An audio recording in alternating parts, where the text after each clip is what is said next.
सामाजिक न्याय की पाठशाला में एक बार फिर आप सभी का स्वागत है। आज इस पाठशाला के 10वें हिस्से में हम लोग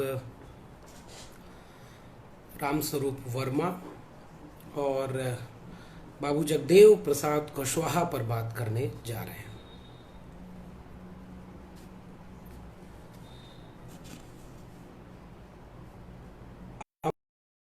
सामाजिक न्याय की जो समझ बनती है उसमें बार बार एक सवाल उभरता है कि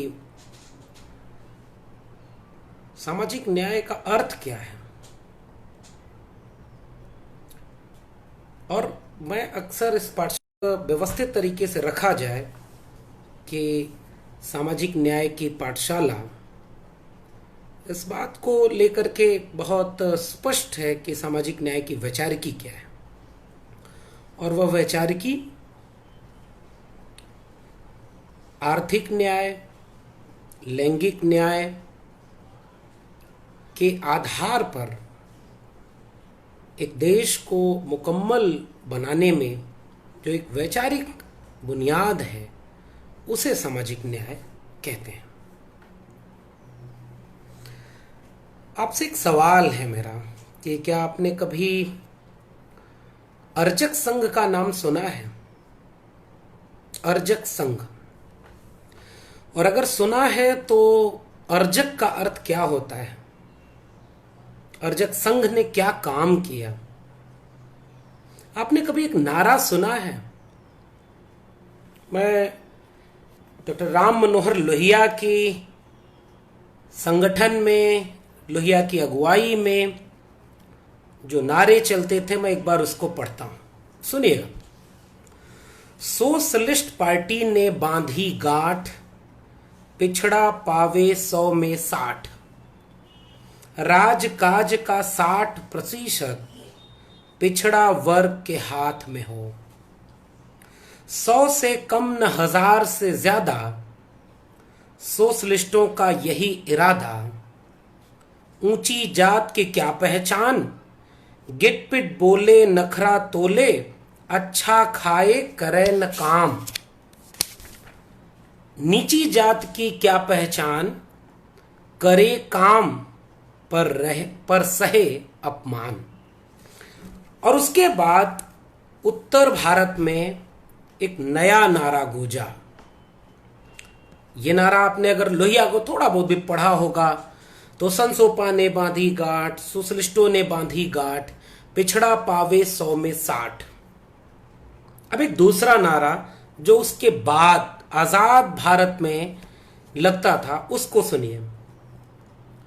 जिसमें समता की चाह नहीं, वह बढ़िया इंसान नहीं, समता बिना समाज नहीं, बिन समाज जन राज नहीं, मिटे गरीबी और अमीरी, मिटे चाकरी और मजबूरी, पूंजीवाद और साम्यवाद, दोनों से दुनिया बर्बाद, 100 में 90 शोषित हैं, शोषितों ने ललकारा है, धन धरती और राजपाट में 90 भाग हमारा है, 10 का शासन 90 पर नहीं चलेगा, नहीं चलेगा, इंकलाब जिंदाबाद, शोषित समाज दल जिंदाबाद। अब आप एक सवाल सोचिए कि लोहिया ने नारा दिया कि संसोपा ने बांधी गांठ, पिछड़ा पावे 100 में 60, और फिर बाबू जगदेव प्रसाद और रामस्वरूप वर्मा के गठजोड़ से जो एक नया दल बना था, शोषित समाज दल, उसका नारा था 100 में 90 शोषित हैं, शोषितों ने ललकारा है, 100 में 90 शोषित हैं। अब आप अनुमान लगाइए कि आपके जहन में जो पूरे भारत की संकल्पना है उसमें शोषित शब्द की मानी क्या है। और वे किन मायनों में शोषित हैं, इन शोषितों के भीतर कौन लोग आते हैं जिनका 90 भाग है, 100 में 90 शोषित हैं। शोषितों ने ललकारा है धन, धरती और राजपाट। इन 3 शब्दों को बहुत ध्यान से समझिएगा, इस पाठशाला में इसी पर जिक्र है। धन, धरती और राजपाट में 90 भाग हमारा है। तो यहां से पूरा किस्सा शुरू होता है रामस्वरूप वर्मा और बाबू जगदेव प्रसाद कुशवाहा का। बाबू जगदेव प्रसाद कुशवाहा को बिहार का लेनिन और बाद में हिंदुस्तान शोषित दल ने यह दावा किया कि वो भारत के लेनिन हैं।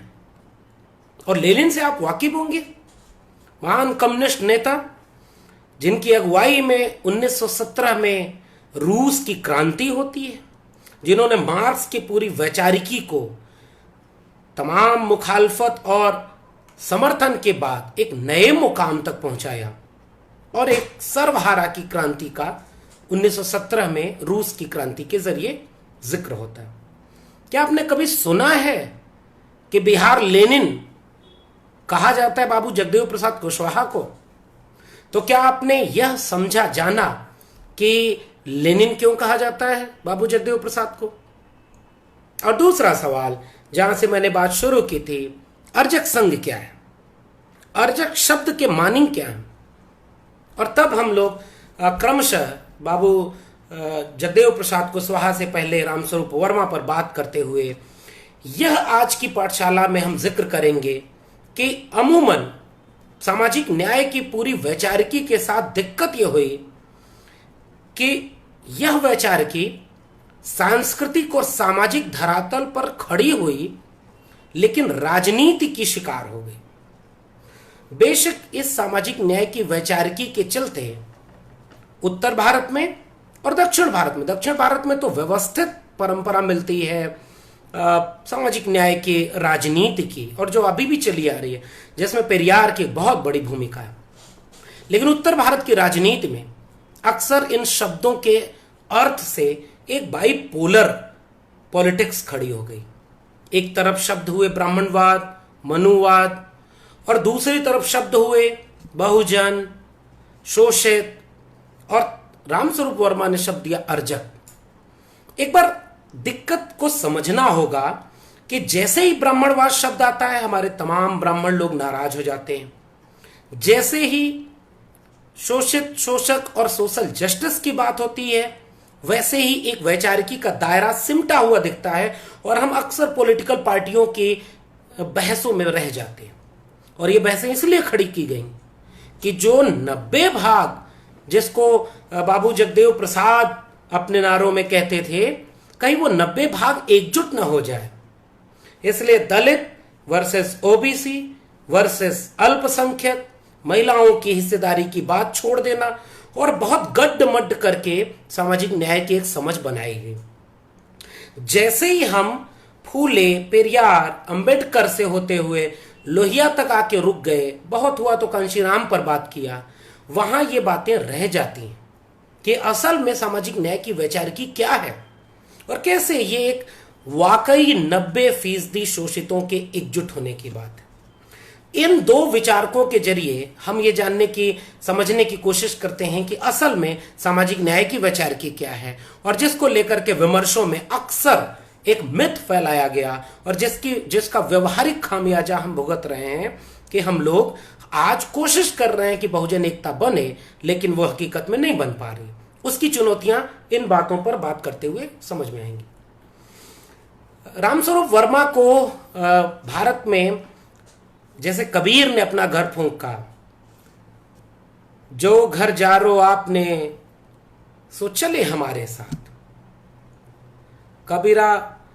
कबीरदास को जिस तरह से राजनीतिक रूप में एक्सेप्ट नहीं किया गया, लेकिन रामस्वरूप वर्मा को आधुनिक कबीर, राजनीति का कबीर कहा जाता है। और उनका नारा, अर्जक संघ का नारा, मानववाद की क्या पहचान, ब्राह्मण भंगी एक समान, पुनर्जन्म और भाग्यवाद इनसे जन्मा ब्राह्मणवाद। तो लोहिया के 60% तबके की बात को रामस्वरूप वर्मा और जगदेव प्रसाद कुशवाहा ने 90% शोषितों के फलक तक विस्तारित किया और जो मजलूम है उनको एक शब्द में खड़े होने की बात कही और समानता मानवता की बात कही। इकबाल का वो शेर याद आता है, एक ही सफ में खड़े हो गए महमूद और याज, ना कोई बंदा रहा ना कोई बंदा नवाज। ये है सामाजिक न्याय की विचार की कि सबको बराबरी का हक मिले, किसी की हकमारी कोई न करे। और फिर कोटेशन आप समझिए, रामस्वरूप वर्मा पर बात करते हुए उनके कोटेशन को आप सुनिए और समझ में आएगा कि सामाजिक न्याय की विचार की असल में क्या है। समाज का पिछड़ा वर्ग जिसमें शिल्पकार और महत्कश वर्ग शामिल हैं, अपने श्रम कौशल से अर्जित करते हैं। जैसे अंग्रेजी में एक शब्द है ना लेबर, वैसे ही श्रम को के जरिए अर्जित करने वाले लोग अर्जक माने गए और जिन्होंने दूसरे के श्रम पर परजीवी बनकर, श्रमजीवियों के श्रम पर परजीवी बनकर के श्रम का दोहन किया, शोषण किया, उन्हें अनर्जक कहा गया। तो ये अर्जक शब्द अपने श्रम कौशल से अर्जन करते हैं, जब उसको खर्च करने, लाभ उठाने की बारी आती है तो पंडा, पुरोहित, व्यापारी, दुकानदार सब सक्रिय हो जाते हैं। धर्म के नाम पर, ईश्वर के नाम पर तरह तरह के कर्मकांडों, आडंबरों, ब्याज और दान दक्षिणा के नाम पर वे उसकी मामूली आय का बड़ा हिस्सा हड़प कर ले जाते हैं। धर्म मनुष्य की बौद्धिक आत्मनिर्भरता, उसके वास्तविक प्रबोधीकरण में सबसे बाधक है। लेकिन जब भी कोई उसकी ओर उंगली उठाता है, विशेषाधिकार प्राप्त वर्ग तुरंत परंपरा की दुहाई देने लगता है। इस मामले में हिंदू विश्व भर में इकलौते धर्मावलंबी हैं जो पूर्वजों के ज्ञान पर अपनी पीठ ठोकते हैं और कुछ न होकर भी सब कुछ होने का भ्रम पाले रहते हैं। तर्क और बुद्धि विवेक की उपेक्षा करने के कारण कूप मंडूकता में जीते हैं। सामाजिक न्याय के विचार की एक दूसरा कोटेशन पढ़ता हूं रामस्वरूप वर्मा का, इससे आप बहुत सारी चीजें समझ जाएंगे। शोषित समाज दल, अभी आएंगे उस पर विस्तार में कि बाबू जगदेव प्रसाद कुशवाहा बिहार में समाज दल चलाते थे।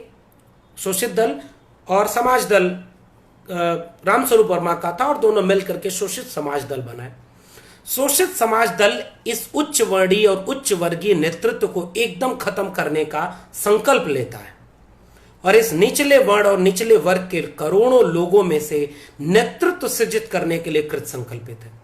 शोषितों का राज, शोषितों द्वारा, शोषितों के लिए सही जनतंत्र होगा। हमने सुना होगा, अब्राहम लिंकन ने कहा था, जनता के लिए, जनता द्वारा, जनता पर शासन। शोषितों द्वारा, शोषितों का राज, शोषितों के लिए सही जनतंत्र होगा। किसी भी स्थिति में शोषित समाज दल का नेतृत्व उच्च वर्णीय लोगों के हाथ में नहीं होगा। दूसरा कोटेशन, सभी शिक्षा का राष्ट्रीयकरण किया जाए, सभी को राष्ट्रीयकृत विद्यालयों में पढ़ना अनिवार्य हो ताकि समान शिक्षा पा सकें सभी। यह है सामाजिक न्याय।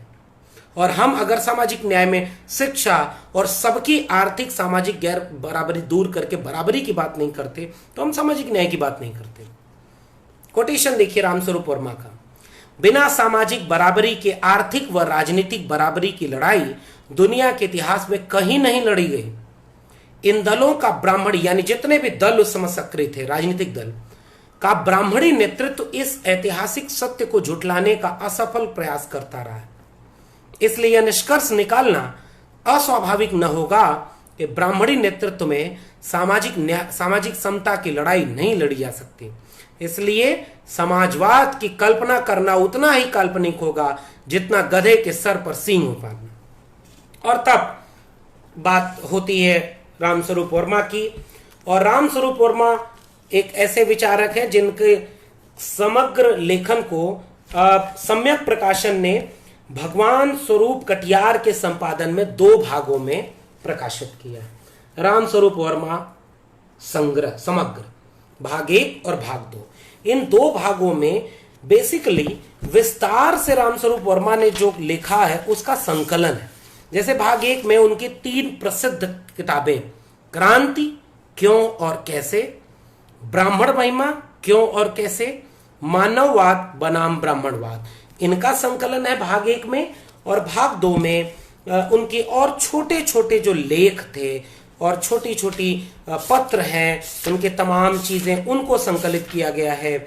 मनुस्मृति राष्ट्र का कलंक, निरादर कैसे मिटे, आत्मा, पुनर्जन्म मिथ्या, मानव समता, क्यों, कैसे और क्या, महामना डॉक्टर भीमराव अंबेडकर साहित्य की जप्ती और बहाली, मानववादी प्रश्नोत्तरी, अछूतों की समस्या और समाधान, देश में एक ही राजनीतिक विकल्प और किस तरह से वो अपने लोगों की बात करते हैं, वैवाहिक कुरीतियां और आदर्श विवाह पद्धति, शोषित समाज दल का सिद्धांत, वक्तव्य, कार्यक्रम और विधान, अर्जक संघ का सिद्धांत, वक्तव्य और कार्यक्रम। ये 2 किताबें हैं। मैंने रामस्वरूप वर्मा के बारे में इनसे कुछ इंटरनेट से चीजों को जुटाया है। और बाबू जगदेव प्रसाद कुशवाहा के लिए सम्यक प्रकाशन से ही बड़े प्रसिद्ध सामाजिक चिंतक हैं, विश्लेषक हैं, डॉक्टर राजेंद्र प्रसाद सिंह और शशि कला जी के संपादन में ये किताब आई है, जगदेव प्रसाद वांग्मय।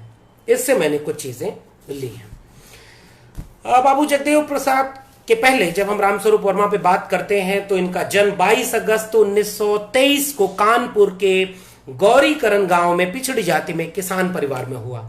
इनके पिता वंशगोपाल और माताजी का नाम सुखिया देवी था। 1949 में इलाहाबाद विश्वविद्यालय में हिंदी में एमए किया, उसके बाद कानून की डिग्री हासिल की और फिर भारतीय प्रशासनिक सेवा में उत्तीर्ण हुए। लेकिन उसके बाद उन्होंने उस सेवा को छोड़ दिया। 1957 में सोशलिस्ट पार्टी के टिकट पर भोगनीपुर विधानसभा से विधायक रहे, तब उनकी उम्र मात्र 34 साल थी। और रामस्वरूप वर्मा 7 बार विधायक रहे, पहले सोशलिस्ट पार्टी में, और ये लोग डॉक्टर राम मनोहर लोहिया के राजनीतिक और वैचारिक साथी थे। बाद में कुछ मतभेदों रामकृष्ण के लेकर के जो लोहिया की समझ थी, धर्म को लेकर जो लोहिया की समझ थी, उससे इनका मतभेद होता है और रामस्वरूप वर्मा और जगदेव प्रसाद कुशवाहा संयुक्त सोशलिस्ट पार्टी को छोड़ते हैं और फिर अर्जक संघ और उसके बाद शोषित समाज दल का गठन करके ये लोग अपना काम करते हैं। तो 57 में सोशलिस्ट पार्टी के टिकट पर रामस्वरूप वर्मा पहली बार विधायक बनते हैं। 67 में वे उत्तर प्रदेश में चौधरी चरण सिंह की सरकार में वित्त मंत्री बनते हैं।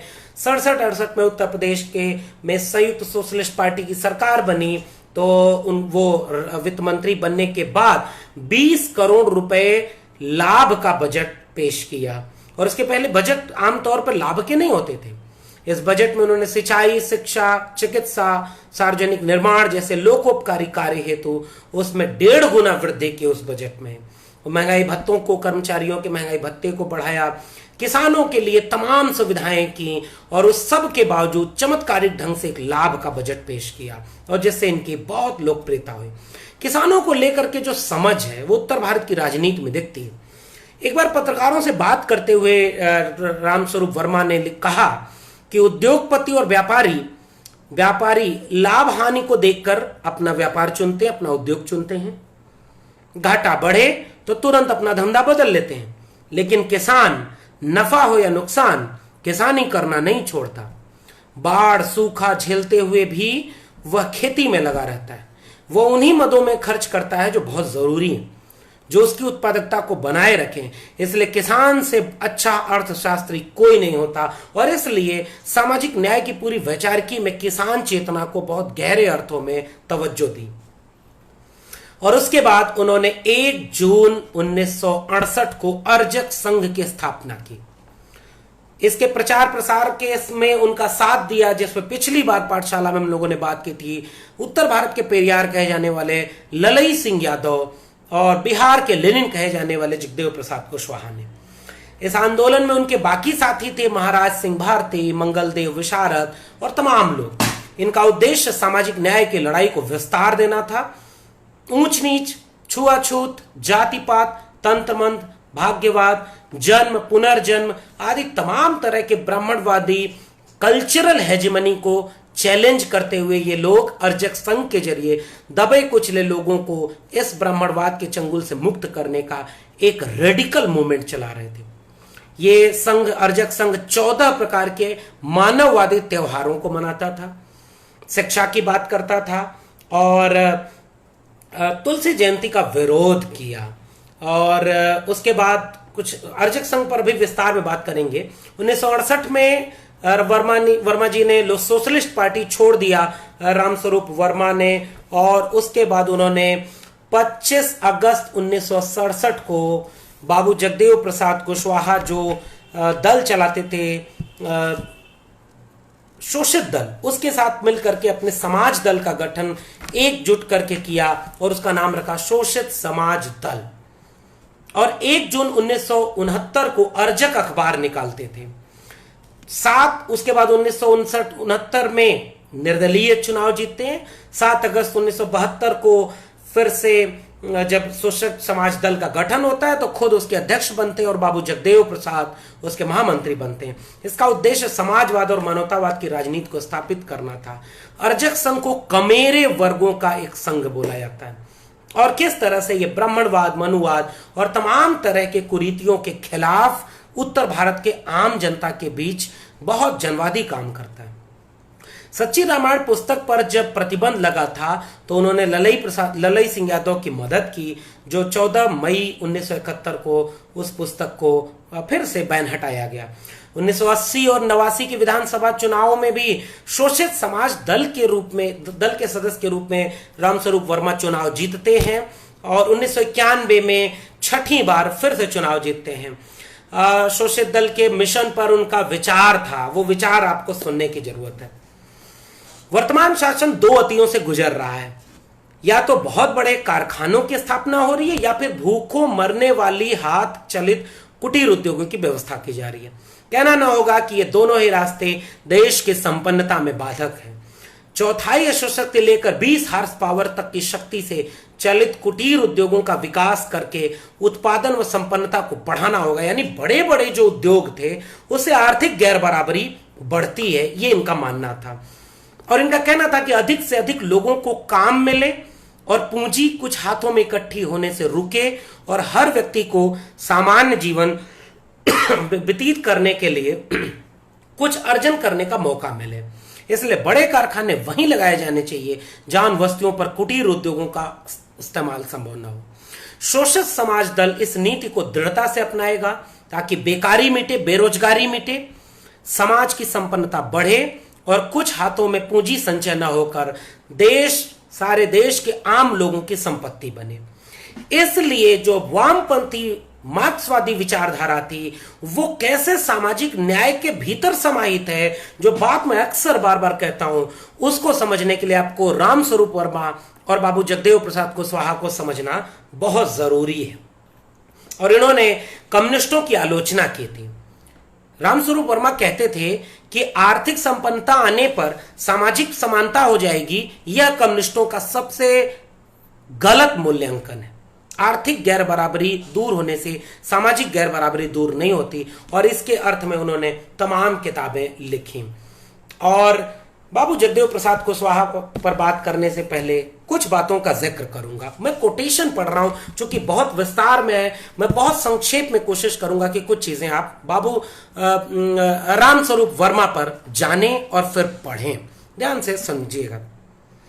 भारतीय कम्युनिस्ट अपने को डी कास्ट और डी क्लास नहीं कर पाए और भारतीय परिप्रेक्ष्य में मार्क्सवाद को वैचारिक स्वरूप नहीं दे पाए जो माओ और लेनिन ने दिया। वे ब्राह्मणवाद और पूंजीवाद को सर्वहारा का बराबर का दुश्मन मानते हैं।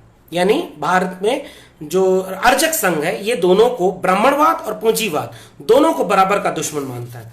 कई मायनों में ब्राह्मणवाद ज्यादा खतरनाक है क्योंकि अपने स्वार्थ के लिए पूंजी तो उदार हो जाती है लेकिन ब्राह्मणवाद कभी उदार नहीं होता।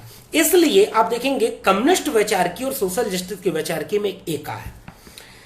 ये अर्जक संघ लगातार कर्मकांडी मनुवादी स्मृतियों को जलाता है। वो विधानसभा में अर्जक संघ के लोग और फिर शोषित समाज दल के लोगों ने रामायण के पन्ने फाड़े, तुलसी का विरोध करते थे और ब्राह्मणवादी कर्मकांड का विरोध करते थे। मैं एक पत्र पढ़ रहा हूं, आप समझिएगा। उस समय राष्ट्रपति थे वीवी गिरी और विधायक थे रामस्वरूप वर्मा, और उस समय ये बात है 18 जून 1970 की। इन्होंने एक पत्र लिखा था राष्ट्रपति को कि आप पूरे देश में तुलसी चतुशताब्दी मनाने जा रहे हैं। भारत का संविधान धर्मनिरपेक्ष है, उसमें भारत के प्रत्येक नागरिक को कोई मौलिक अधिकार दिए गए हैं। संक्षेप में भारत का संविधान मानव की बराबरी के सिद्धांत को मानता है और स्त्री पुरुष, शूद्र ब्राह्मण, म्लेच्छ हिंदू जैसे अमानवीय अंतर की कल्पना भी नहीं करता है। फिर आपने उपर्युक्त अमानवीय अंतर के प्रतिष्ठापक पंडित तुलसीदास की 4वीं शताब्दी मनाने को संरक्षण कैसे दिया? क्या यह कार्य संविधान की मर्यादा का उल्लंघन नहीं है? क्या इससे देश के विशाल बहुमत को ठेस नहीं लगती है?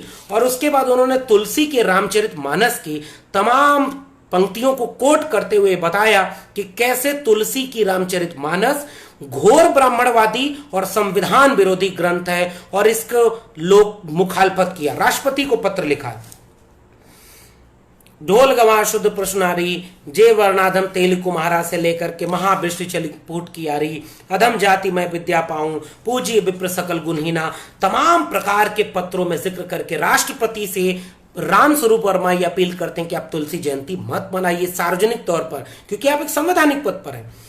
उसी के वक्त उस समय प्रधानमंत्री थी इंदिरा गांधी। 27 जून 1970 को उन्होंने, रामस्वरूप वर्मा ने इंदिरा गांधी को पत्र लिखा और उन्होंने इसमें जिक्र किया कि उक्त ग्रंथ के वे अंश जो भारत की बहुसंख्यक जनता के मन पर गहरी चोट करते हैं, आप अवश्य छोड़ गई, अन्यथा तुलसी की चतुशताब्दी मनाने में आप शिरकत करने की स्वीकृति नहीं देती। वो प्रधानमंत्री को आपत्ति करते हैं। आप नारी हैं, स्वभावतः आपके दिल में उनके दुख सुख यानी नारियों के दुख सुख को समझने की अधिक क्षमता है।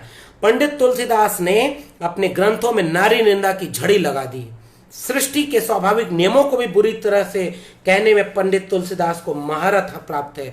भले उनसे करोड़ों माताओं के मन पर ठेस लगे, और फिर विस्तार में उसका जिक्र करते हैं, तमाम पत्र लिखते हैं, और इस तरह से वो कहते हैं कि यह पूरा का पूरा ब्राह्मणवाद, मनुस्मृति को वो कहते हैं भारत की जो मानसिक गुलामी है उसका एक प्रमुख जो ग्रंथ है वो है मनुस्मृति, और इसके दहन की बात करते हैं। मनुस्मृति को रामस्वरूप वर्मा संविधान विरोधी और मानवता विरोधी कहते हैं, और मनुस्मृति पर लगातार उसमें चंद्रिका प्रसाद जिज्ञासु ने लगातार ये बातें लिखी। तो ये लोग कर्मकांड को तोड़ने की बात करते हैं। विवाह का अलग प्रोफार्मा बनाया था, और इस किताब के पेज नंबर 109 पर देखेंगे कि अलग से शपथ होती थी कि हमारा एक गठजोड़ है विवाह करना। इसमें पुरोहित और पंडा की कोई जरूरत नहीं, ये कर्मकांड है और ये वैज्ञानिक चेतना को नष्ट करता है। और उसके बाद इन्होंने जो काम किया वो पूरे देश में किस तरह से एक जागरूकता पैदा हो, ब्राह्मणवादी कर्मकांड के खिलाफ एक समानता की बात की जाए। वे मर्यादा पुरुषोत्तम को ब्राह्मण गुलाम राम कहते हैं। ये रामस्वरूप वर्मा और अर्जक संघ के लोग इंसानी बस्ती बनाने की बात करते हैं। मैं शोषित समाज दल के इंसानी बस्ती बसाओ कार्यक्रम को सर्वोत्तम मानता हूं। ऐसी सरकारी वन भूमि जिस पर अभी तक पेड़ नहीं लगाए गए, वहां इंसानों की एक बराबरी की बस्ती बने। मैं अर्जक संघ के कुछ सिद्धांतों को पढ़ने की कोशिश करता हूं, आप समझिएगा। इस अर्जक संघ का उद्देश्य यह था, शारीरिक परिश्रम को उत्तम मानने वाली सभी कौमों का संगठन है एवं उसकी सामाजिक, आर्थिक और सांस्कृतिक उन्नति का मार्ग प्रशस्त करना। और इसको लेकर के वो कहते थे कि सब लोग एक बराबरी का समाज बनाने के लिए अर्जक संघ का साथ दें। अर्जक संघ के साथ जब बाबू जगदेव प्रसाद कुशवाहा जुड़े तो उन्होंने किस तरह से कहा कि अर्जक संघ एक प्रगतिशील सोच वाला एक संगठन है जो बराबरी की बात करता है, संविधान की बात करता है। शिक्षा सार्वजनिक होनी चाहिए, शिक्षा राष्ट्र की संपत्ति होनी चाहिए और उसमें वैज्ञानिक चेतना होनी चाहिए। लोहिया से जो विरोध था उसमें सीधे सीधे उन्होंने लोहिया से कहा था कि आप जो राम और कृष्ण को भारतीयता के प्रतीक मानते हैं, इससे जो है हमारा विरोध है, क्योंकि यह कर्मकांड के प्रतीक है, यह भारतीयता के प्रतीक नहीं हो सकते। आखिरी बात बाबू जगदेव प्रसाद पर आने से पहले, जिस पिछड़े वर्ग से खुद रामस्वरूप वर्मा आते हैं उस पिछड़े वर्ग को ब्राह्मणवाद की रीढ़ कहते हैं। पिछड़े वर्ग को ब्राह्मणवाद की रीढ़ कहते हैं। उनका कोटेशन मैं पढ़ता हूं और ओबीसी समाज से ये उम्मीद करता हूं कि वो समझे कि यह सामाजिक न्याय की वैचारिकी क्या है। मैं कोटेशन पढ़ता हूं रामस्वरूप वर्मा की। शूद्रों में स्वाभिमान की इतनी कमी और ब्राह्मणवादी व्यवस्था में इतनी आस्था है कि उसकी पुष्टि के लिए कमर कसे तैयार रहते हैं। शूद्र लोग यानी ओबीसी समाज। पहले तो बहुसंख्यक स्वावलंबी शूद्रों को देखिए। अहीर, कुर्मी, लोधी, गूजर, गडेरिया, काछी, कोयरी, मुराब आदि इस प्रयास में लगे हैं कि इन्हें क्षत्रिय मान लिया जाए। ये सभी कौमें ब्राह्मणवादी सरकार द्वारा सामाजिक और शैक्षणिक पिछड़ेपन के कारण पिछड़ी और शोषित जातियां हैं। इन्होंने अपने नाम में क्षत्रिय जोड़ रखा है, जैसे कुर्मी क्षत्रिय, लोधी राजपूत, पाल क्षत्रिय, गुजर क्षत्रिय, यादव क्षत्रिय, कुशवाहा क्षत्रिय आदि। इससे एक ही परिणाम निकलता है कि ब्राह्मणवादी वर्ण व्यवस्था में जो क्षत्रिय को वैश्य और शूद्र से ऊंचा कहा गया है वह सच है। नहीं तो क्यों ये क्षत्रिय बनने के लिए लालायित होते? इन पिछड़ी जातियों का क्षत्रिय बनने के लोभ ने भारत के क्षत्रियों को, इसका परिणाम यह निकला कि एक विदेशी हमलावर के मुकाबले 5.7 से 10 पराजित होकर के भी श्रेष्ठता का प्रमाण पत्र बहुसंख्यक पिछड़ों से पाकर मान्य रहे। यानी पिछड़े तबके क्षत्रियों के साथ लड़ते रहे और कभी पिछड़े तबके ने इसको अलग नहीं किया। उन्होंने कहा ब्राह्मणवाद के 4 अंग हैं जिससे ये पिछड़े तबके ब्राह्मणवाद की गिरफ्त में है। पुनर्जन्म और भाग्यवाद का विचार, बोलने, चलने, उठने, बैठने और खान पान में विभेद मूलक आचार, कमेरों की कमाई छीनने के लिए संस्कार। ये कमेरी जातियां कहते थे, ये काम करने वाले लोग हैं। और कमेरी जातियों पर जो परजीवी लोग हैं वो शोषण करते हैं, श्रम का शोषण है। इसलिए यह कम्युनिस्ट वैचारिकी के एक सोशल जस्टिस की वैचारिकी के भीतर समाहित करने की एक मुकम्मल दृष्टि है। रामस्वरूप वर्मा और जगदेव प्रसाद कुशवाहा। और उसके बाद ये कहते हैं ब्राह्मणवादी संस्कारों और त्योहारों से पिछड़े वर्ग के लोग इतने अधिक चिपके हुए हैं कि एक अहीर, कुर्मी, लोधी, गरड़िया इस बात पर गर्व करता है कि उनके विवाह को मिलाने और कराने में आज से अंत तक पंडित जी या तेरही में इतने अधिक ब्राह्मणों को खिलाया और दान दक्षिणा दी। और इसकी वजह से वो कहते हैं कि जो हायरार्की है कि पिछड़े वर्ग के लोग, जो कमेरी जातियां थी, जो कामगार जातियां थी, वो कभी ब्राह्मण, क्षत्रिय, वैश्य में शामिल नहीं हुई, अपनी जाति के नाम पे वंचना का शिकार हुई। लेकिन ये ब्राह्मणवाद की गिरफ्त में आने के नाते खुद को क्षत्रिय मानने लगी, जिससे सामाजिक न्याय की वैचारिकी का सबसे ज्यादा नुकसान हुआ। इसलिए आज जरूरत इस बात की, यह जोखिम उठाना पड़ेगा कहने का कि पिछड़े वर्ग के लोगों के भीतर सांस्कृतिक रूप से एक वैचारिक दरिद्रता है, और जो रामस्वरूप वर्मा, जगदेव प्रसाद कुशवाहा, चंद्रिका प्रसाद जिज्ञासु और पेरियार ललई यादव के भरोसे कहा जा सकता है कि ये क्षत्रिय नहीं है। उन्होंने कहा कि जैसे होली में अबीर नहीं वीर बहादुर टीका लगाकर कायर बनने में जब इन पिछड़ों को सुख मिलता है, तो इनके मन की हीन भावना को स्वाभिमान में बदलना आसान नहीं है। यह ब्राह्मणवादी सरकार द्वारा पिछड़े वर्ग के कहे जाने के बाद से अब पिछड़े वर्ग की रट लगाए हुए हैं और जातीय सम्मेलनों और पिछड़े वर्ग सम्मेलन के रट लगाए हुए हैं। जातीय सम्मेलनों और पिछड़े वर्ग के सम्मेलन की ऐसी शान से करते हैं जैसे नीचे के धरातल से ऊपर के धरातल पर आ रहे हो, किंतु ये नहीं जानते कि सोने चांदी में मिलावट करने के बाद भी वह अपना नाम उत्तम यानी शर्राफ ही रहता है, क्योंकि उसका नाम खराब होने से हीन दशा का बोध होने लगता है। और इस तरह से वो बार बार ये कहते हैं कि पिछड़ा वर्ग कभी द्विज जातियों में शामिल नहीं हो पाया, इसलिए अहंकार में ब्राह्मणवाद का कंधा बना, शिकार हुआ, दंगों में शिकार हुआ, लेकिन कभी वो शिक्षा से वंचित रहा, नौकरियों से वंचित रहा। इसलिए अर्जक संघ लगातार जितने भी तरह के सामाजिक और सांस्कृतिक काम करता है, शिक्षा का काम करता है, और एक मुकम्मल दृष्टि से अर्जक संघ पूरे भारत में एक चेतना पैदा करने का काम करता है कि ब्राह्मणवादी धर्म, ग्रंथों और शास्त्रों से मुक्त होना है। शिक्षा, रोजगार और समानता, अस्तित्व की लड़ाई के साथ हम बराबरी की बात करते हैं। बाबू जगदेव प्रसाद पर बात करने के बाद दोनों की बातें जुड़ी हुई हैं। मैं कुछ स्लोगन फिर से देता हूं और फिर याद करने के लिए आपसे आग्रह करूंगा कि आपको नरेंद्र दाभोलकर याद है, गोविंद पंसारे याद हैं, गौरी लंकेश, एम कलबुर्गी, ये सारे वे लोग थे जो सामाजिक चिंतक थे, पत्रकार थे, समाज शास्त्री थे, लेकिन ये ब्राह्मणवाद की इतनी कट्टर मुखालफत करते थे कि पिछले एक दो सालों में इनको हत्या की गई। वैसे ही बिहार में हत्या की गई थी बाबू जगदेव प्रसाद कुशवाहा की। और हत्या क्यों की गई यह बात, और उस हत्या में वहां का सामंती समाज और पुलिस प्रशासन, जिसमें तभी वो उच्च वर्ग के ही लोग थे, साजिश करके बाबू जगदेव प्रसाद कुशवाहा की निर्मम हत्या करते हैं।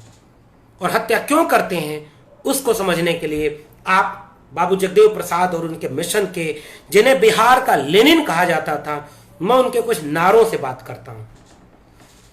मैंने वो नारा सुनाया, 100 में 90 शोषित हैं, शोषितों ने ललकारा है, धन धरती और राजपाट में 90 भाग हमारा है, 10 का शासन 90 पर नहीं चलेगा, नहीं चलेगा। बाबू जगदेव प्रसाद का एक बड़ा प्रसिद्ध नारा था, अब की सावन भादों में गोरी कलैया कादों में। कादो समझते हैं? कीचड़, जिसमें खड़े होकर के घंटों घंटों तक शोषितों की महिलाएं उस कीचड़ में खड़े होकर के फसल बुआई का काम करती, और जो गौरवर्णी अपर क्लास की महिलाएं हैं, वो कभी इस कीचड़ में उतर करके श्रम का जो इस्तेमाल है वो नहीं करती। तो बाबू जगदेव प्रसाद कहते हैं कि समानता तब आएगी जब सामाजिक समानता है और उसमें लैंगिक समानता है। तो बाबू जगदेव प्रसाद कहते हैं, अब की सावन भादों में गोरी कलैया कादों में। बाबू जगदेव प्रसाद की पूरी लड़ाई इज्जत और रोटी की लड़ाई है। इन दो टर्मिनोलॉजी को अगर आप पकड़ेंगे तो आप पूरी सामाजिक न्याय की वैचारिकी को समझ जाएंगे। इज्जत, जो इज्जत आज भी नहीं मिल रही है, दलित को, एक पिछड़े को जाति देख करके भेदभाव होता है कैंपसों से लेकर के गांवों तक में, तो उस इज्जत और रोटी की लड़ाई, शोषितों की लड़ाई मानते थे बाबू जगदेव प्रसाद। बाबू जगदेव प्रसाद 25 अगस्त 1967 को अपना एक भाषण देते हैं, जो इस किताब में आपको मिलेगा। शुरू का पहला भाषण है, समाजवाद या कम्युनिज्म की लड़ाई, शोषक बनाम शोषित की लड़ाई। और क्यों बिहार का लेनिन या भारत का लेनिन बाबू जगदेव प्रसाद कुशवाहा को कहा जाता है, यह बात भी यहां से समझने वाली है।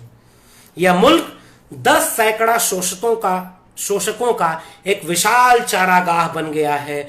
शोषकों के अखबार शोषितों के को गुमराह करते हैं। ऊंची जाति वाले लोगों ने हमारे बाप दादों से हरवाही की, मैं उनकी राजनीतिक हलवाही करने के लिए पैदा नहीं हूं।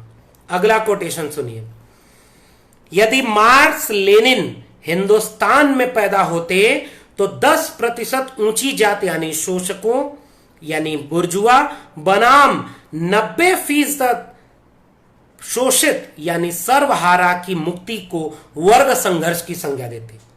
कम्युनिज्म को भारत में सोशल जस्टिस की लड़ाई बताने वाले सबसे महत्वपूर्ण विचारक हैं बाबू जगदेव प्रसाद कुशवाहा। और पूरे वामपंथी वैचारिकी के भारतीय वर्जन में जितनी मुश्किलें हैं उसका एक जवाब देते हैं बाबू जगदेव प्रसाद कुशवाहा। वो क्या कहते हैं अपने भाषण में, ईश्वर, धर्म, वेद, पुराण, शास्त्र और जाल फरेबी शोषक के हाथ शोषण की तलवार है। द्विज विज्ञान और बुद्धि विरोधी है। इसी पृष्ठभूमि में शोषित दल की असलियत और अहमियत को समझा जाना चाहिए। हिंदुस्तान के सभी राजनीतिक दलों पर ऊंची जाति के लोगों का कब्जा, और आज भी वो कहते हैं डीएमके को छोड़कर के पूरे देश में ऊंची जाति के लोग हर आंदोलन का नेतृत्व करते हैं, हर संगठन के नेतृत्व में है।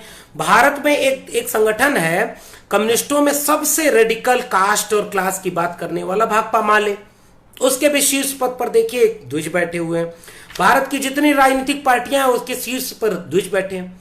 तो सामाजिक न्याय की जितनी पार्टियां आई, बेशक आप सपा, बसपा, आरजेडी, डीएमके, हरियाणा का जो एआईडीएमके, हरियाणा का जो लोक दल है, तमाम दल है, इनमें पहली बार द्विज यानी जो शोषक जातियां उनसे बाहर के लोग राजनीतिक नेतृत्व में आते हैं। लेकिन सामाजिक और सांगठनिक नेतृत्व में ये बार बार कहते हैं कि जिसकी पीड़ा है उसके बीच से नेतृत्व देना होगा। महिलाओं की लड़ाई पुरुष क्यों लड़े, वैसे ही शोषकों की लड़ाई, शोषितों की लड़ाई शोषितों के बीच के नेतृत्व से लड़ी जाएगी। कम्युनिस्टों के बारे में बाबू जगदेव प्रसाद कुशवाहा क्या लिखते हैं, वही भाषण है। भारत में कम्युनिज्म के दुश्मन ही कम्युनिस्ट हैं, लेकिन हिंदुस्तान में जो कम्युनिज्म के दुश्मन है वो कम्युनिस्ट पार्टी के नेता हैं। हिंदुस्तानी जार और कुलाक कम्युनिस्ट पार्टी के महंत हैं। डांगे, नंबूदरी पाद, ज्योति बसु और अन्य चोटी के कम्युनिस्ट नेता हिंदुस्तानी जार और कुलाक हैं। ये लोग न सिर्फ द्विज हैं बल्कि इनमें कई लोग करोड़पति और कुछ अरबपति हैं, लखपति और करोड़पति हैं। ये कभी सर्वहारा यानी शोषित के दोस्त नहीं हो सकते।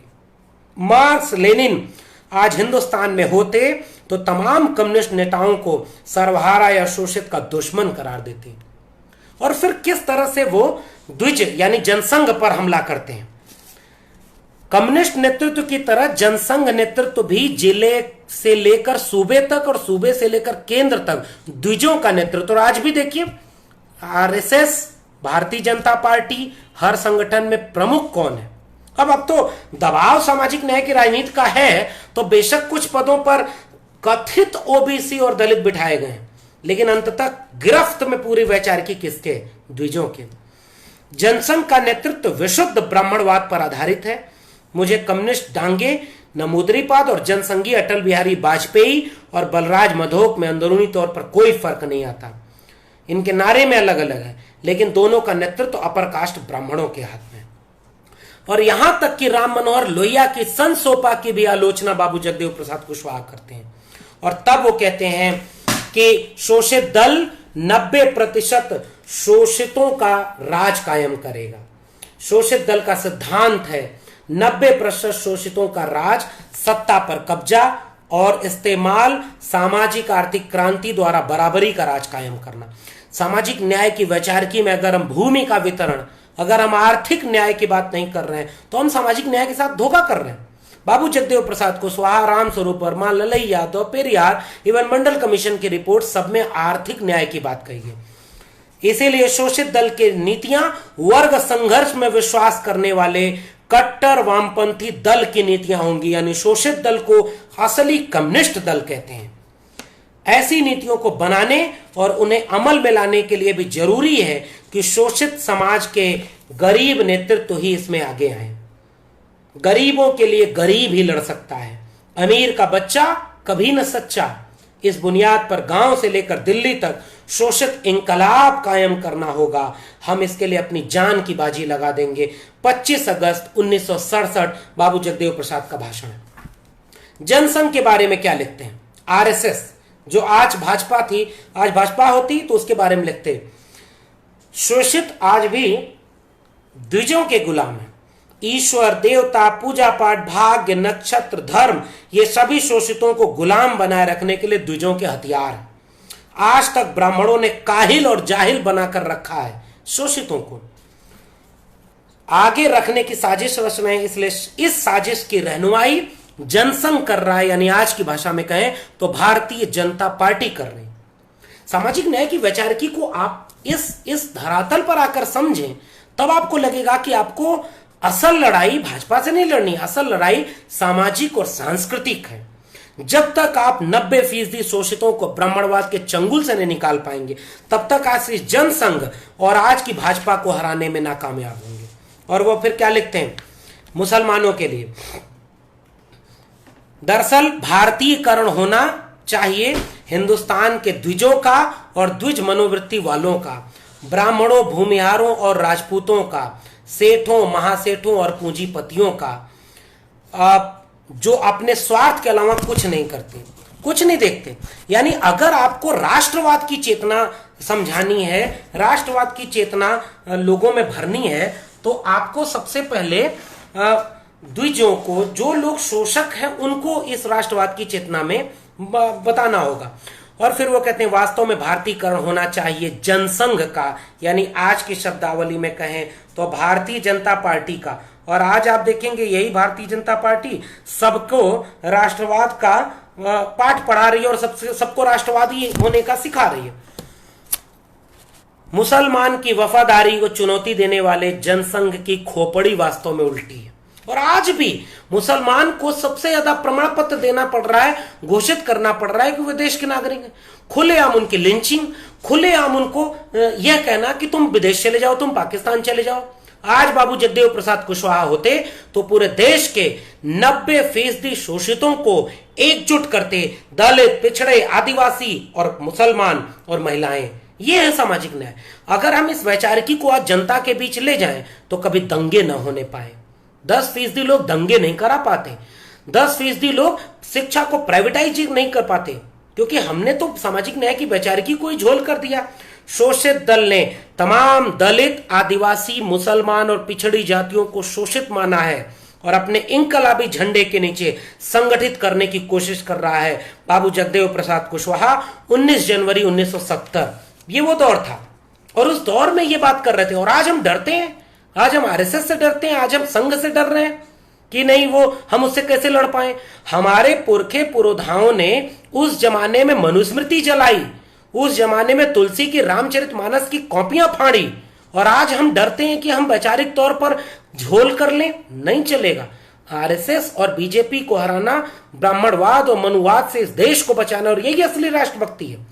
और उसके बाद वो लगातार ये कहते हैं कि इस देश में उस समय 16 अप्रैल 1970 को बाबू जगदेव प्रसाद कुशवाहा बिहार में एक भाषण देते हैं, बिहार विधानसभा में। उस भाषण का जिक्र कर रहा हूं आपसे। 10% शोषक बनाम 90% शोषित की रोटी और इज्जत की लड़ाई वैज्ञानिक समाजवाद यानी कम्युनिज्म की असली लड़ाई है। इसलिए इन्हें बिहार का लेनिन कहा जाता है।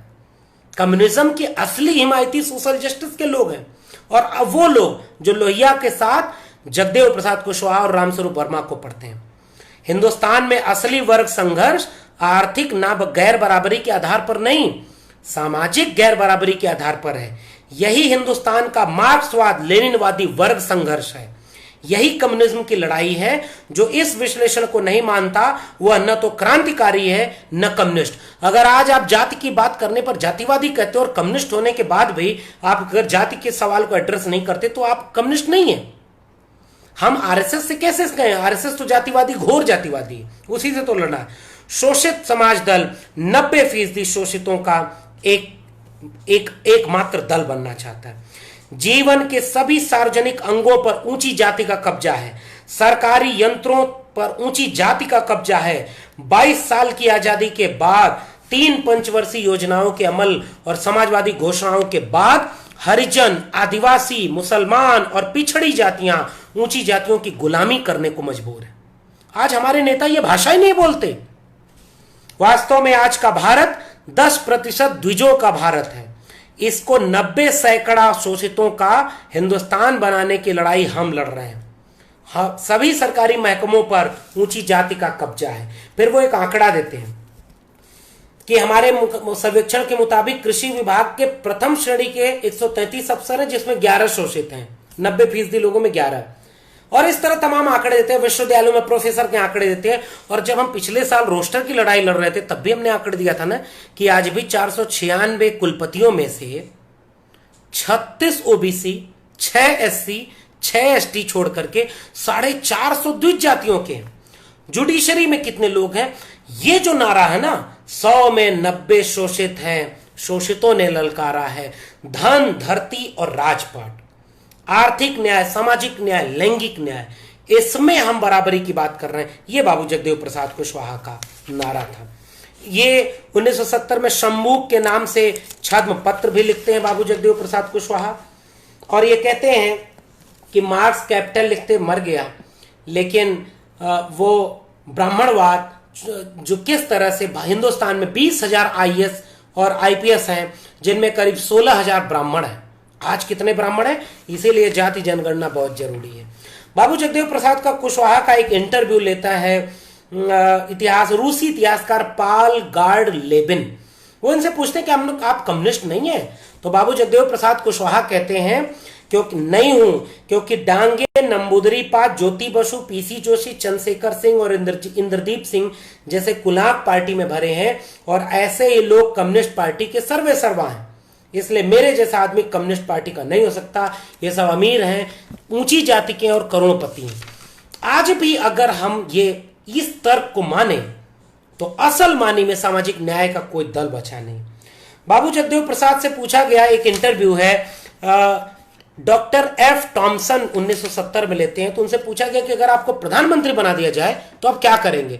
बाबू जगदेव प्रसाद ने कहा कि सरकारी, अगर मैं प्रधानमंत्री बन गया तो सरकारी गैर सरकारी अर्ध सरकारी नौकरियों में 90% शोषितों के लिए 90% जगहें सुरक्षित कर दूंगा। मतलब आप समझते हैं 90% रिजर्वेशन। और हमारी आंखों के सामने संविधान की मूल भावना की हत्या करता हुआ 10% ईडब्ल्यूएस आरक्षण लागू हो गया और तमाम पार्टियां उनका समर्थन कर रही थी। इतिहास माफ करेगा क्या उन्हें, विरोध नहीं हो पाया।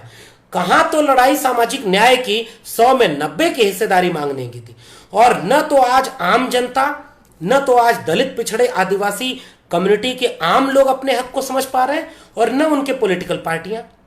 दरअसल विडंबना यह है कि चुनावी राजनीति में वैचारिकी हार जा रही है। उन्होंने कहा, बाबू जगदेव प्रसाद कुशवाहा कहते हैं, 100 में 90 जगहें शोषितों के लिए हर जगह सुरक्षित कर दूंगा, आरक्षित कर दूंगा। उससे नौकरशाही पर हमारा कब्जा हो जाएगा, जिसके जरिए सामाजिक और आर्थिक क्षेत्र में इंकलाब यानी बड़े बड़े काम आसानी से कर सकेंगे हम। और दूसरे जिन राजनीतिक दलों के नेतृत्व में 10% से ज्यादा भी ऊंची जाति के लोग रहेंगे, उन राजनीतिक दलों पर प्रतिबंध लगा देंगे। आज की कम्युनिस्ट पार्टियां पूरा एक मुश्त ब्राह्मणवादी एक जाति का नेतृत्व किए हुए हैं, और आप कहते हैं कि जाति मत देखो, काम देखो। ये सवाल बाबू जगदेव प्रसाद कुशवाहा उठाते हैं कि 90% जनता की इच्छा की काम करना। फिर ये इंटरव्यू लेने वाला उनसे पूछता है कि आप तो 90% जनता की तानाशाही की बात कर रहे हैं। तो जगदेव बाबू कहते हैं, नहीं, मैं 90% जनता के अगर हित की बात कर रहा हूं तो जिस बात में 90% जनता का हित हो वो तानाशाही नहीं, वही असली लोकतंत्र है। और आज 10% अपर क्लास, अपर कास्ट पुरुषों से यह देश पूरा नचाया जा रहा है। मदारी सत्ता में बैठ करके कभी सीएनआरसी के विरोधियों को उठा ले जा रहे हैं, कभी आपका आरक्षण छीन रहे हैं, कभी पिछड़ी जाति के लोगों को हिंदू बना रहे हैं, कभी वनवासी बना रहे हैं आदिवासियों को, और आपका हक छीन करके आपको ही समझाने में सफल हो गए कि आप हिंदू हैं। और आपने सामाजिक न्याय के वैचारकों को पढ़ना तक कबूल नहीं किया।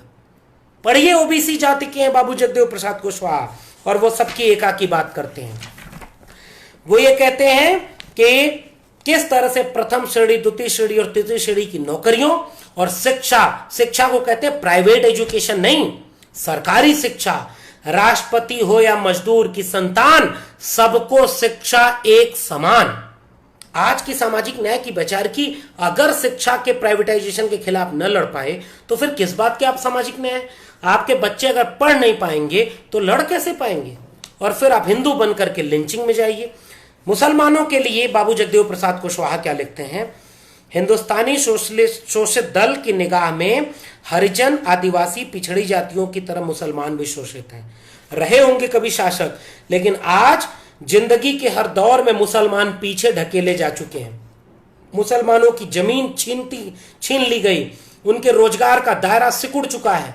हर साल, हर महीने, हर हफ्ते और हर दिन मुसलमान कत्लेआम के शिकार होते हैं। ये हिम्मत है सामाजिक न्याय के लोगों के कहने में, ये तेवर है कि दंगे में सामाजिक न्याय नहीं है। सामाजिक न्याय तो वंचितों की, शोषितों की एका में, श्रमजीवियों की एका में, कमेरे जाति की एका में है। तो ओबीसी जातियां ब्राह्मणवाद के हाथ में खेल करके दंगे में शामिल हो रही। बाबू जगदेव प्रसाद कुशवाहा कह रहे हैं कि सचमुच आज मुसलमान चौराहे पर खड़े हैं। हिंदुस्तानी शोषित दल मुसलमानों की परेशानी को समझता है और उनको इंसानी हक और बेहतर जिंदगी हासिल करने के लिए नई तरकीब से वो आगे काम करना चाहता है। और हिंदुस्तान में उर्दू यानी भारत की दूसरी सबसे बड़ी जबान उर्दू को वो कह रहे मुसलमानों के साथ खत्म होती जा रही है। मैं शोषित इंकलाबी कामयाबी के कार्यक्रम पढ़ रहा हूं और खत्म करूंगा, लेकिन आखिरी में जाते जाते बहुत गंभीर बातें आपसे साझा कर रहा हूं। पहला कार्यक्रम बाबू जगदेव प्रसाद कुशवाहा का, 90% शोषितों के लिए सभी तरह के सरकारी, अर्ध सरकारी और गैर सरकारी नौकरियों में 90% जगहें सुरक्षित की जाए। 90% आरक्षण। आज तो लोग जो सामाजिक न्याय की बात करने वाले हैं आरक्षण का नाम नहीं लेते। दूसरा, अब लक्ष्य, उक्त लक्ष्य की प्राप्ति से पहले हरिजन यानी दलित और आदिवासी के लिए नौकरियों में जो स्थान सुनिश्चित है उनको भरने के लिए अलग केंद्रीय और प्रांतीय लोक सेवा आयोग गठित किए जाएं, जिनके सदस्य और पदाधिकारी उसी वर्ग से आए। आज ब्राह्मण बैठ करके ओबीसी का इंटरव्यू लेता है, सारे ब्राह्मण बैठ करके उसमें एक ऑब्जर्वर बिठा देते हैं, कैसे? तीसरा, जो पाखाना पेशाब साफ करने की प्रथा मनुष्य के द्वारा खत्म की जाए। चौथा और सबसे महत्वपूर्ण पद, ध्यान से समझिएगा और सुनिएगा, ये तेवर उस जमाने में था, आज हम में नहीं है, हम निकम्मे हो चुके हैं वैचारिक रूप से।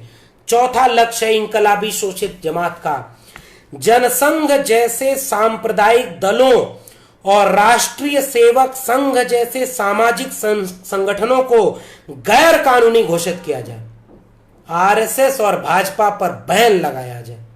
यह है तेवर बाबू जगदेव प्रसाद कुशवाहा का। ऐसे संगठनों को खत्म किए बगैर शोषित जनता की इज्जत और रोटी की लड़ाई कामयाब नहीं हो सकती। आज तो उन्हीं का राज आ गया और उनके राज को हटाने के नाम पर हम वैचारिक दरिद्रता और समझौता कर रहे हैं। क्या वैचारिक दरिद्रता समझौता से हम लड़ाई जीत पाएंगे? नहीं जीत पाएंगे। पांचवा, उर्दू को सरकारी जबान बनाई जाए। छठवां, 5 साल के अंदर हर खेत और हर घर को मुफ्त पानी और बिजली दी जाए। एक आदमी एक पेशा लगाया जाए। निःशुल्क और अनिवार्य शिक्षा पद्धति लागू की जाए, यानी शिक्षा पर बल है सामाजिक न्याय का। सरकारी, गैर सरकारी और अर्ध सरकारी नौकरियों में प्रवेश पाने की उम्र खत्म की जाए। विदेशी उद्योगों, बैंकों, चाय, काफी, बैगानों का, खानों का राष्ट्रीयकरण किया जाए। ये मांग आप देखेंगे कि आजाद हिंदुस्तान में सब सामाजिक न्याय के लोगों का है। यह है आइडिया ऑफ इंडिया, यह है मुकम्मल ढंग से इस देश को बनाने का विचार। हमारे दलों ने इस विचार को नहीं माना, हमारे दलों ने इसको नहीं किया, इसलिए हम इससे कमजोर हो गए। बाबू जगदेव प्रसाद कुशवाहा अर्जक संघ की व्याख्या करते हैं, मानव निर्मित या उत्पादित जो भी है वह सब शारीरिक श्रम के द्वारा अर्जित हो सकता है, इसमें संदेह नहीं। मन से हम चाहे जिस रचना की कल्पना करते हो, लेकिन वह तभी हो सकेगी जब शारीरिक श्रम लगेगा। अतः शारीरिक श्रम को श्रेष्ठ मानना प्रत्येक मनुष्य का कर्तव्य है।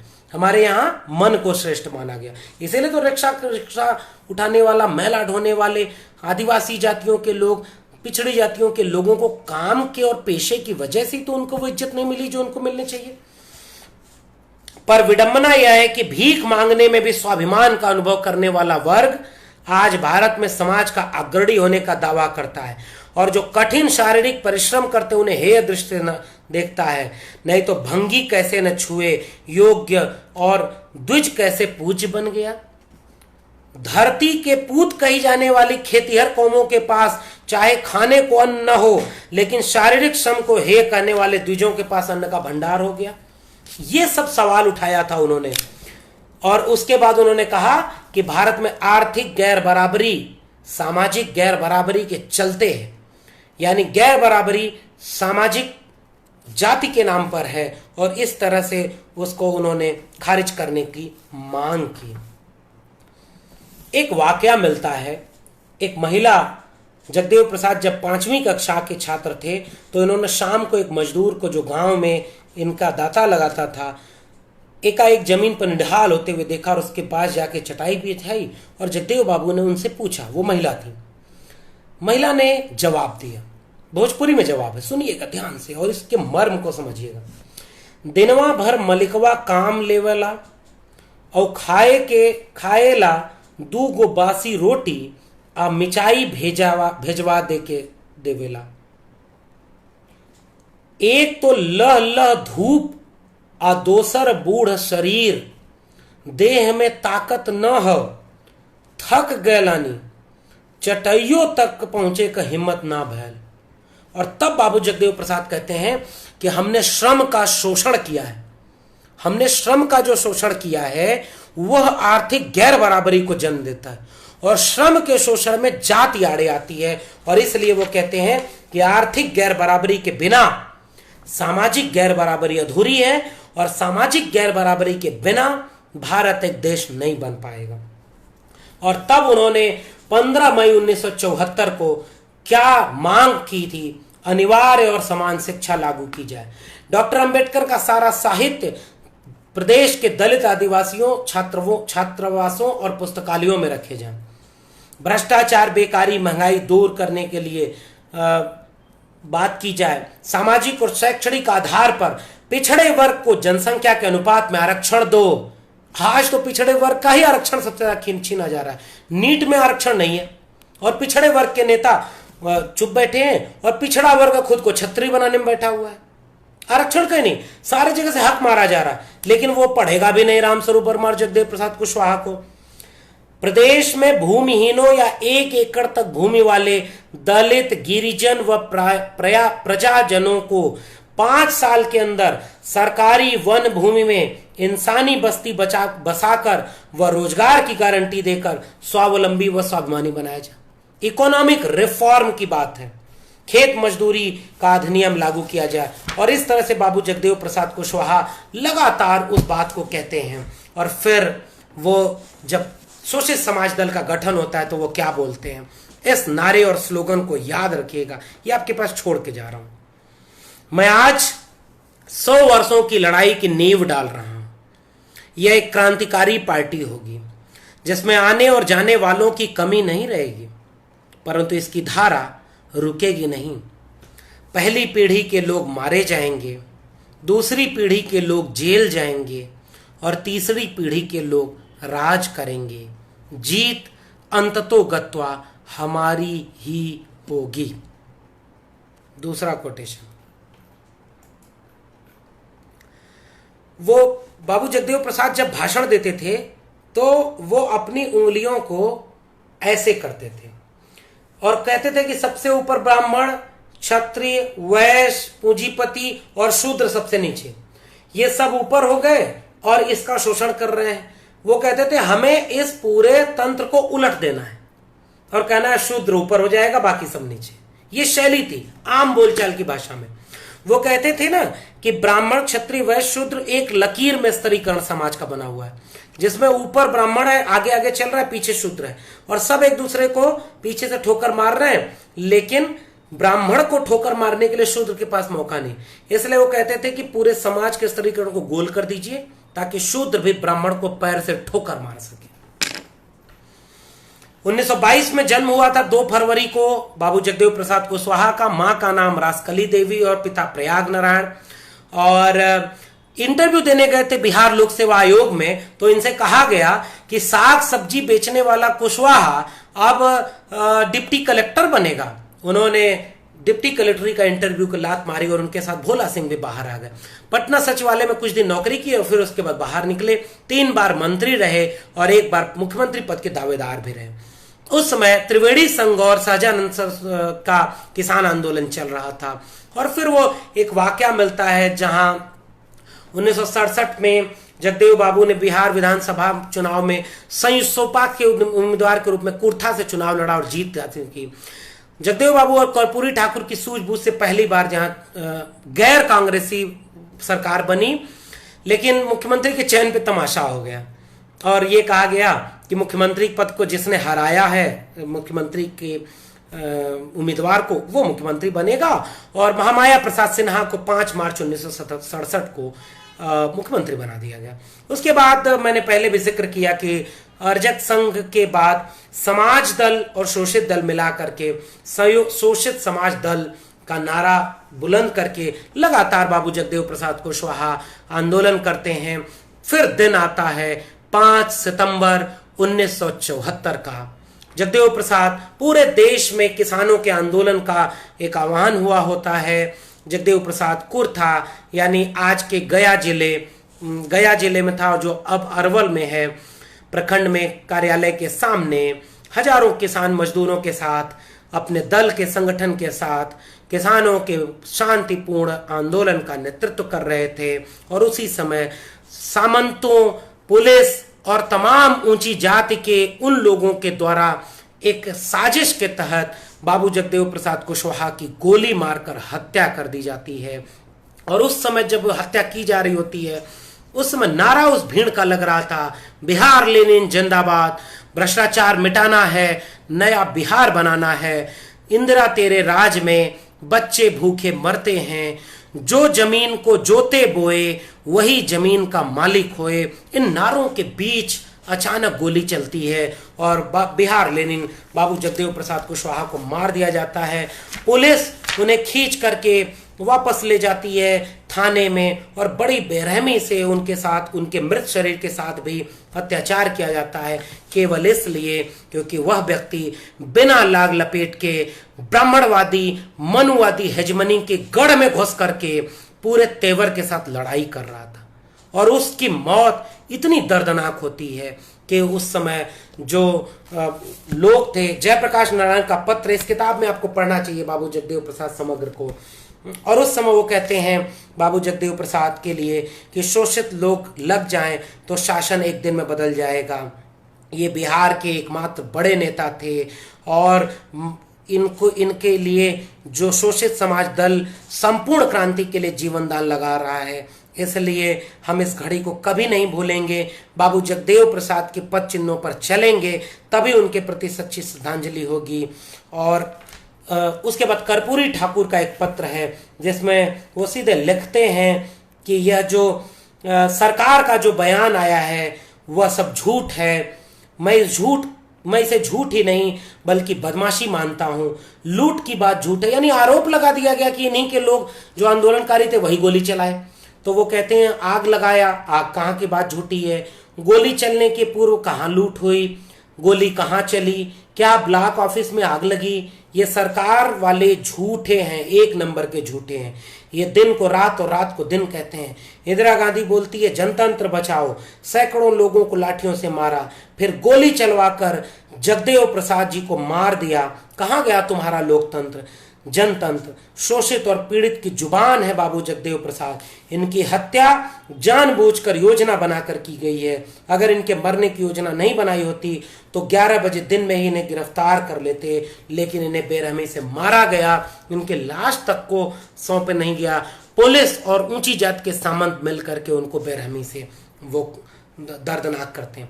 और आज भी बाबू जगदेव प्रसाद के समर्थक 2 फरवरी को कुर्था में गम नहीं मनाते, उत्सव मनाते हैं और 3 दिनों का मेला लगाते हैं जिसमें देश भर से लोग जाकर के बाबू जगदेव प्रसाद कुशवाहा के याद करते हैं।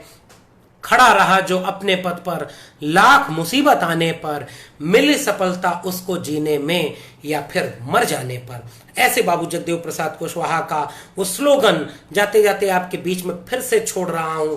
2 स्लोगन याद रखिएगा कि पहली पीढ़ी के लोग मारे जाएंगे, दूसरी पीढ़ी के लोग जेल जाएंगे, तीसरी पीढ़ी के लोग राज करेंगे। जीत अंततोगत्वा हमारी होगी।